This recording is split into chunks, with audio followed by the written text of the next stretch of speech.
Oh boy, what another beautiful day of being an urbanist. I can say with full confidence that my life has improved ever since I learned about walkable streets, the wonders of public transportation, mixed-use development, and bike lanes. I even got a shirt announcing how much I love bicycle infrastructure.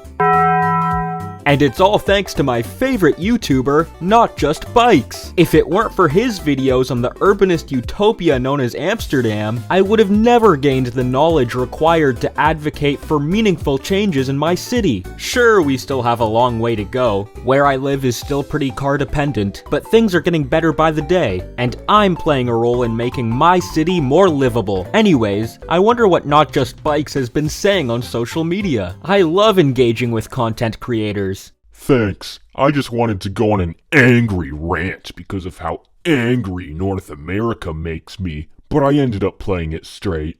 Huh, that's a bit weird. Why would he spend his time being angry at North America when he could just be happy that he achieved his goal of leaving? Gotta say, it's a little concerning that he chooses to be angry over being grateful, but to each their own. His critiques on North America are valid after all. It's important to consider that a lot of this is a deliberate decision and doesn't undermine the advocacy efforts in changing the status quo. Our cities have the bare bones of human-scaled walkable communities. I see a lot of people giving up on North America when that's a doomer mindset. You know, this person actually brings up a valid point. Just because things are bad now doesn't mean they can't improve. After all, it is always darkest before the dawn. People should give up on North America, though. What? Give up? Why would he say that?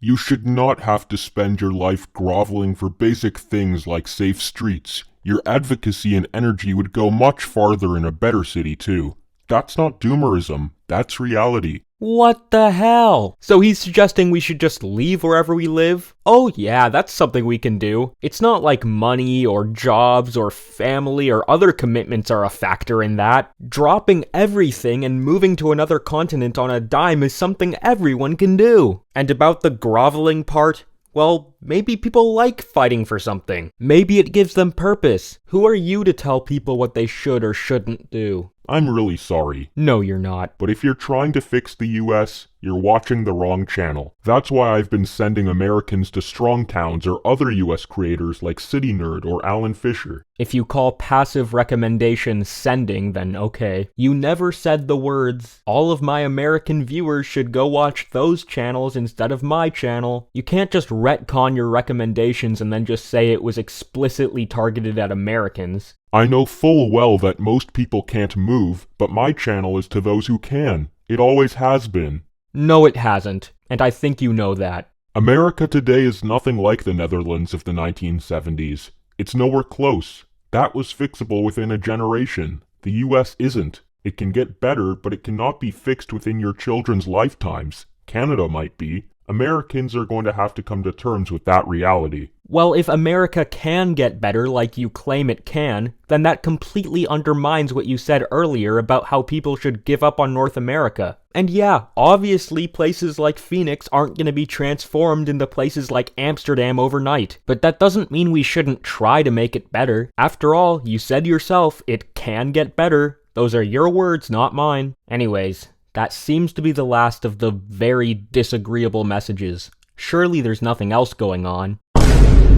What, he's blocking people on Twitter now? Or X, or whatever we're calling it these days? Now, in my opinion, blocking people is the coward's way out. I've never blocked anyone on Twitter, and I know some people are gonna disagree with me on that, but again, it's just my opinion. But anyways, I'm sure he had a good reason to block him. Twitter is being run into the ground by fascists. Anybody that gets the blue check is obviously okay with that, so I'm okay to block them. But it's irrelevant anyway. I'm not on Twitter anymore. I'm on Mastodon and Blue Sky though. Okay, lot to unpack there. It seems like NJB is one of those guys who labels anyone with a slightly different opinion than him as a fascist, although I'm curious as to if he even knows what that word means. And after that, he says anyone who gets the blue checkmark is okay with that? Like, come on. That is an extremely unfair judgment. What if they just want to see fewer ads or they want to post longer videos? If you really think that anyone who gets the blue check mark is automatically a bad person, then I really hate to say this, but your maturity level is not that different than that of a 12-year-old's. Third, if you're not on Twitter anymore, then why are you blocking people on it? Why do you care if that one person sees your now inactive account? And fourth, if you're so adamant about blocking that person,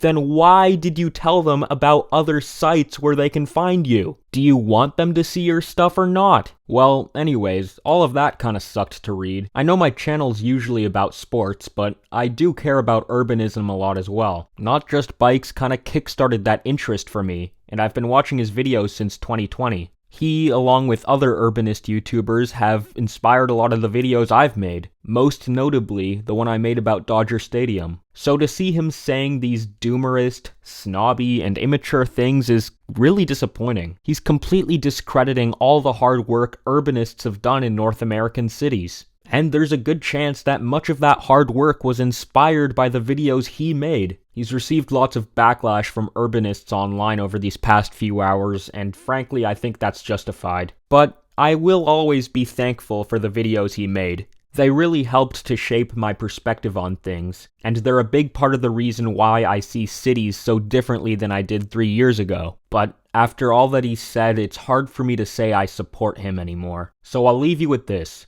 Go subscribe to these channels. They're great. Can't recommend them enough. I can confidently say that urbanist YouTube is in good hands.